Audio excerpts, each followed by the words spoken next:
Today we're going to evaluate the Sensation 3 that is a shoe that has hit the market by the company 361. The size of the shoe we're going to test today is going to be a size 10 in a men's size. We're going to evaluate it, we'll test it, and then we'll give you our appraisal on who would most likely benefit from utilizing this shoe. So the first thing, the shoe has a 9mm drop, heel to toe, and let's take a weight calculation on the shoe. And it weighs here 9.7 ounces.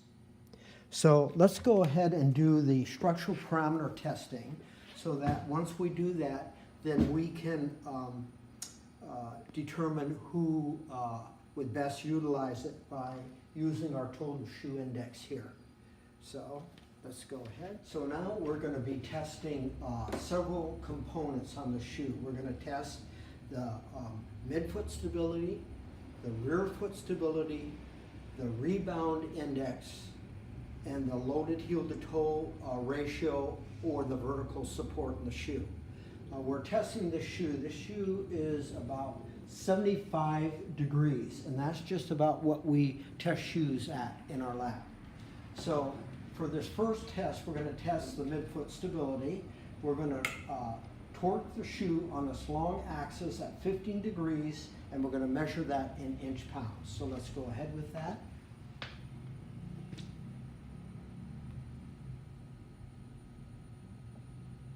And we have about 40 inch-pounds of midfoot stability. So we'll put that calculation into our Opus calculator, and that will be 40 inch-pounds. Okay. Now the next thing we're going to measure is the rear foot stability. And how we measure that is we compress the shoe down to 100 pounds, and we measure the distance it took to get to that 100 pounds. The firmer the shoe is, the more stable that shoe will be, and the less distance it will take to get to the 100 pounds. The softer the shoe is, it'll take more distance, and the shoe will have less rear foot stability. So let's go ahead with that.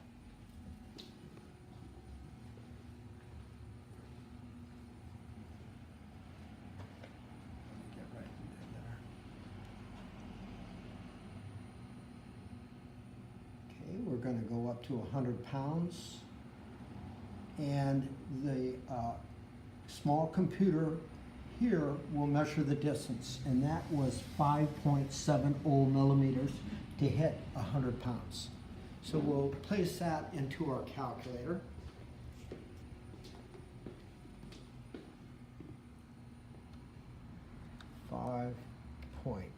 .70 millimeters. Okay, so the next thing we're going to measure is the energy rebound or the bounce in the shoe.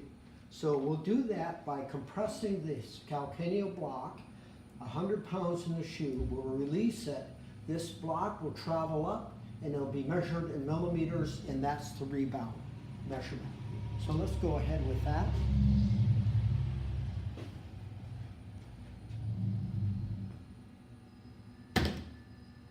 Okay, so that's 14.20 millimeters. So let's place that into our calculator.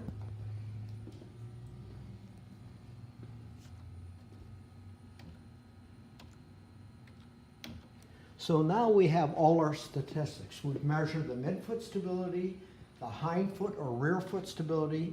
We've measured the vertical support in the shoe. We've measured the total shoe stability index, and we've measured the rebound index. So let's go over to our total index and take a look at this. So we have a shoe stability index of 55.3. So if we come over here, that 55.3 will be in the minimal stability rating, okay? The people that best from our clinical evaluation over 20 years, people usually in that realm can usually have a good foot pattern that will be neutral to moderate. We don't recommend people of high stature or who weigh a lot more to be in this. They should move up a little into the high stability rating, or even the high moderate stability rating. The rebound index in this shoe is pretty good. It's probably in about the moderate range, and so the shoe gives you a lot of bounce, but also at the same time gives you a lot of stability, and that keeps you that stability keeps you from getting injured.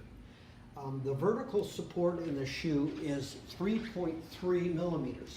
So what that means is my left hand is the forefoot, my right hand is the rear foot. And what that means is that this will be 3.3 millimeters over the forefoot.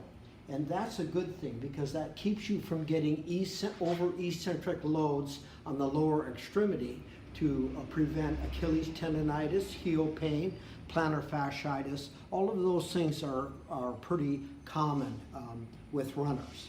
So when when the rear foot goes below the forefoot, that's when you start to have problems with injuries. So I would say this is really a great shoe. It's a shoe that's going to really reach a lot of population because of its stability rating and because it has a good vertical support. So as the shoes are in the neutral or the lower area, the market for it really becomes a lot less, because it doesn't provide the stability necessary for most of the everyday runners. So that's our input on this shoe. I think it has a lot of possibilities.